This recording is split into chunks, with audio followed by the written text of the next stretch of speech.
Camerounaises, Camerounais, mes chers compatriotes, l'année 2023 s'achève sur une profonde inquiétude.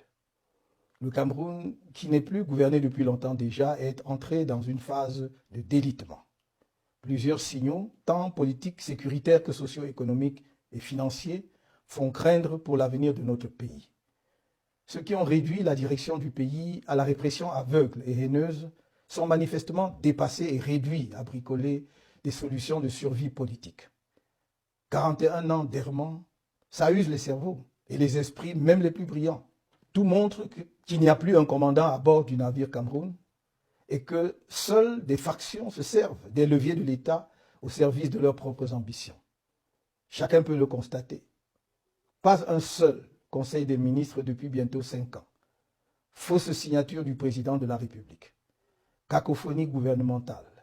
Défiance publique entre les principaux responsables de l'État.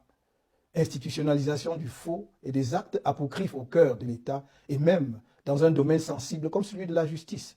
Vraie fausse nomination du président de l'Assemblée nationale, acte apocryphe du tribunal militaire de Yaoundé pour maintenir illégalement en prison les marcheurs pacifiques, notamment ceux de septembre 2020. Vraie fausse ordonnance de mise en liberté de suspects dans la scandaleuse affaire de l'assassinat du journaliste Martinez Zogo. Divulgation quasi quotidienne des documents confidentiels de l'État sur les réseaux sociaux. Rébellion administrative par le refus de certains fonctionnaires de se soumettre aux actes les relevant de leurs fonctions. Spectacle ubuesque et désolant des membres du gouvernement s'accusant mutuellement et publiquement au sujet de défaillances, insuffisances et autres manquements du pouvoir. Usurpation permanente des prérogatives du Premier ministre, chef du gouvernement, à travers les fameuses très hautes instructions dont l'authenticité est souvent publiquement remise en cause par les membres du gouvernement, sans pour autant que le président de la République en fonction lui-même ne tranche.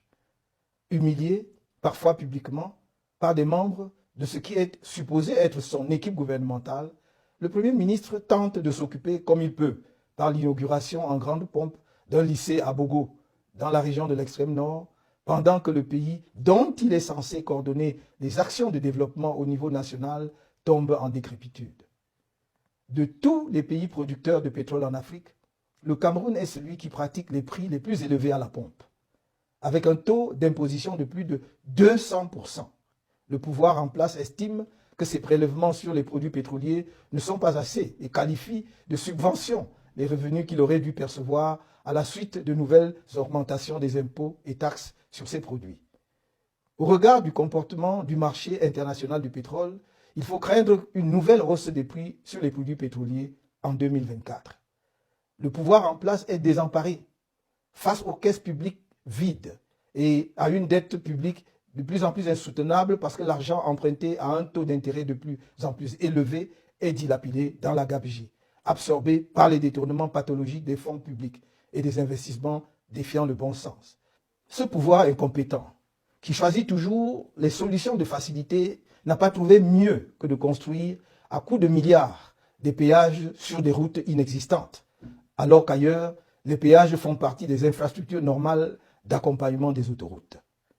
À tous ceux qui seraient enclins à voir dans ce tableau sombre de l'état du gouvernement de notre pays une quelconque exagération, je leur recommande de lire ou d'écouter le ministre délégué à la présidence de la République, chargé de la Défense, qui, lors de la réunion spéciale d'évaluation sécuritaire qu'il a présidée le 13 novembre 2023 dans son cabinet, déclarait devant la presse, je le cite, « Dans les grandes métropoles, il y a lieu de prendre en compte les mécontentements croissants d'une frange de la population face à la décrépitude des voiries urbaines, le délestage de l'énergie électrique, autant de situations que nous devons de suivre de très près. » Fin de citation.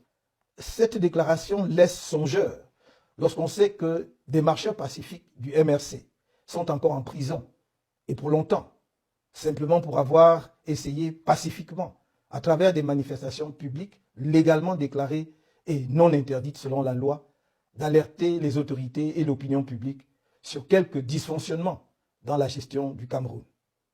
A national awakening is essential if our country is to avoid the worst.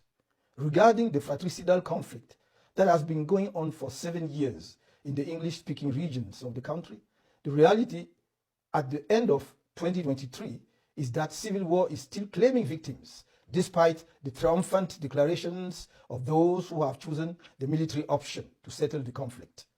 The Cameroonian government has already joined in mediation attempts, then suddenly denounced them, without it being possible to grasp the political logic of its spectacular U-turn.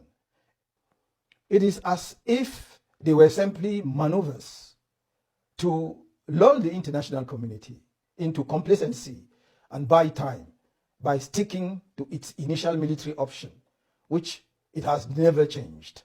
In fact, more than 3 years after the major national dialogue, the cosmetic resolutions adopted at these meetings have shown that they are not the long-awaited solution to the conflict. For the Cameroonian Renaissance Movement, CRM, as we have stated on several occasions, the Anglophone question and its generated conflict cannot be sustainably resolved by arms. I, therefore, reiterate the urgent need to finally organize a genuine and inclusive national dialogue, including the participant of those who claim to be of the southern Cameroons, during which the form of the state and the introduction of federalism will be popularly discussed. Outre la guerre civile en cours dans les régions anglophones, la guerre contre la secte Boko Haram n'est pas encore définitivement gagnée. Malgré les coups mortels portés par nos braves soldats à l'ennemi, des attaques armées sporadiques continuent de faire de nombreux morts dans l'extrême nord et perturbent la quiétude des populations qui errent faute d'un accompagnement approprié et suffisant des pouvoirs publics. D'importants efforts restent encore à fournir pour soulager ces populations en grande détresse. L'insécurité a gagné les villes et les villages et même les voies de communication, en particulier les principaux axes routiers du pays. Face à la montée générale de l'insécurité, avec notamment des assassinats à l'arme blanche et des féminicides, on est tenté de penser que le pouvoir a réduit les missions traditionnelles conjointes des forces de sécurité et de la justice à la seule répression des militants du MRC, dont le pacifisme à toute épreuve n'a pourtant jamais été pris à défaut depuis la création de notre parti. Camerounaises, Camerounais, mes chers compatriotes, la situation sociale est explosive dans le pays. Nous la vivons tous au quotidien. Longues coupures intempestives d'électricité et d'eau, explosion des prix sur les marchés, y compris ceux des denrées alimentaires et autres produits de première nécessité, érosion du pouvoir d'achat des ménages